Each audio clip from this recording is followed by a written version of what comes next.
பஞ்சு மிட்டாயில் உடலுக்கு தீங்கு விளைவிக்கும் நிறமூட்டிகள் பயன்படுத்தப்படுகிறதா என சென்னை மெரினா கடற்கரையில் உணவு பாதுகாப்புத்துறை அதிகாரிகள் ஆய்வு நடத்தி வருகின்றனர். இதுகுறித்த விவரங்களோடு செய்தியாளர் மாணிக்கம் இணைப்பில் இருக்கிறார். மாணிக்கம், இதுகுறித்த கூடுதல் தகவல்களை வழங்கலாம்.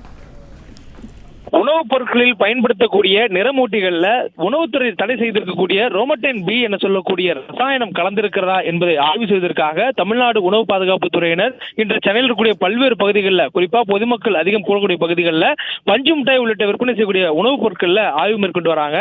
சென்னை மெரினா கடற்கரையில பஞ்சு மிட்டாய் விற்கக்கூடியவர்களிடம் அந்த இருக்கக்கூடிய பஞ்சு மிட்டாய்களில் என்ன வகையான நிறமூட்டிகள் பயன்படுத்தப்படுகின்றன என்பதை ஆய்வு செய்வதற்காக அதிலிருந்து மாதிரிகளை தற்பொழுது உணவு பாதுகாப்பு துறையினர் சேகரித்திருக்கின்றனர். இந்த உணவு மாதிரிகள், பஞ்சு மிட்டாயினுடைய மாதிரிகள் உணவு கூடத்துக்கு அனுப்பப்பட்டிருப்பதாகவும் அங்க இருக்கக்கூடிய லெபார்டரின்னு சொல்லக்கூடிய ஆய்வு கூடத்தில் அந்த உணவுப் பொருட்கள் பரிசோதிக்கப்பட்டு அதில் இருக்கக்கூடிய ரசாயனம் என்ன வகையானது என்பது கண்டறிந்த பிறகாக அதன் மீதான நடவடிக்கை எடுக்கப்படும் எனவும் தற்போது தெரிவிக்கப்பட்டிருக்கிறது. பெரும்பாலும் இது போன்ற உணவுப் பொருட்கள், அதாவது பஞ்சு மிட்டாயில் கலர் அதிக நிறமாக தெரியக்கூடிய அந்த நிறத்தில் இருக்கக்கூடிய அனைத்துமே உடலுக்கு தீங்கு விளைவிக்கக்கூடிய நிறங்கள் என்பதை குறிப்பிட்டிருக்கிறார்கள். தொடர்ந்து அந்த உணவுப் பொருட்கள், அந்த பஞ்சு மிட்டாய் கையில் எடுக்கும் பொழுதே அதனுடைய நிறம் கைகளில் ஒட்டுகின்றன.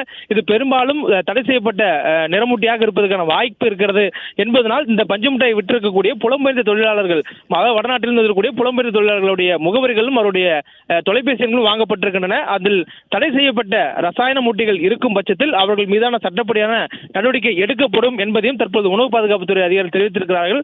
தொடர்ந்து மஞ்சள், அதே போன்று மீன்களை பொரிப்பதற்கு பயன்படுத்தக்கூடிய இருக்கக்கூடிய அந்த மசாலாக்கள் இருக்கக்கூடிய நிறமூட்டிகள் இவை அனைத்துமே மெரினா கடற்கரையில் இருந்து மாதிரிகளாக சேகரிக்கப்படும் எனவும் அதில் தடை செய்யப்பட்ட அந்த நிறமூட்டிகள் இருக்கும் பட்சத்தில் கடுமையான நடவடிக்கைகள் எடுக்கப்படும் எனவும் தற்பொழுது எச்சரிக்கையாக அவர்கள் தெரிவித்திருக்கிறார்கள்.